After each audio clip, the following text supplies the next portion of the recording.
नमस्कार ମୁଁ doctor Ranjan Kumar Sahu medical officer Ayush line CSC Sundargarh.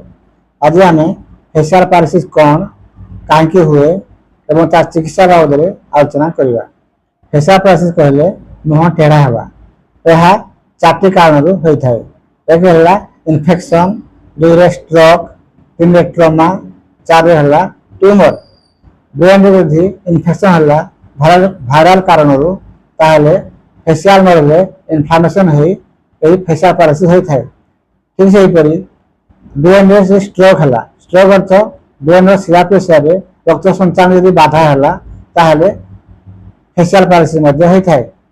आ brain में ट्यूमर थी ट्यूमर को ऑपरेशन कला बेले फेसियाल नर्व रे इंजुरी हेले फेसियाल पारालिसिस हुए।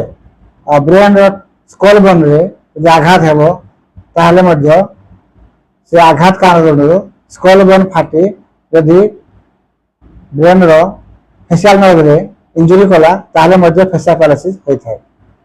ताहले आमे जानले ए 4टी कारण फेसियाल पारालिसिस होता है। वायरल इन्फेक्शन रो यदि फेसियाल पारालिसिस होइछि तार ट्रीटमेंट कले 1.5 मास भीतर रोगी भल होता है।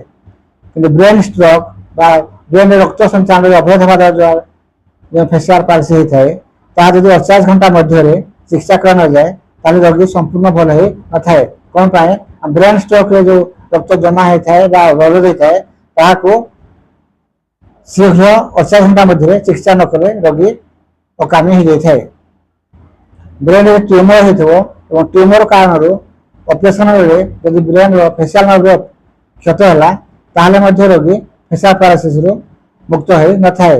एवं ब्रेन रो आघात जनित बा क्षत जनित स्कल बोन कारण क्षतर यदि फेसियाल पारालिसिस होला से रोगी संपूर्ण भाव में भल हो न थाए।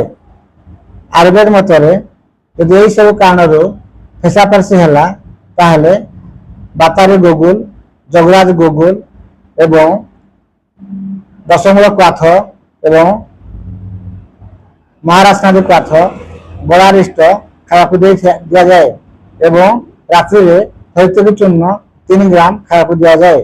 थैतकी चूर्ण शतशतक मध्य श्रेष्ठ। यह खाइले पेसेंट रो रक्त संचालन में बाधा सृष्टि हुए ना एवं स्वतः कौन से अवरोध हुए ना। यह सब चिकित्सा कले फेसियाल पारालिसिस रोगी किसी मात्रा आराम पाई थाए। धन्यवाद।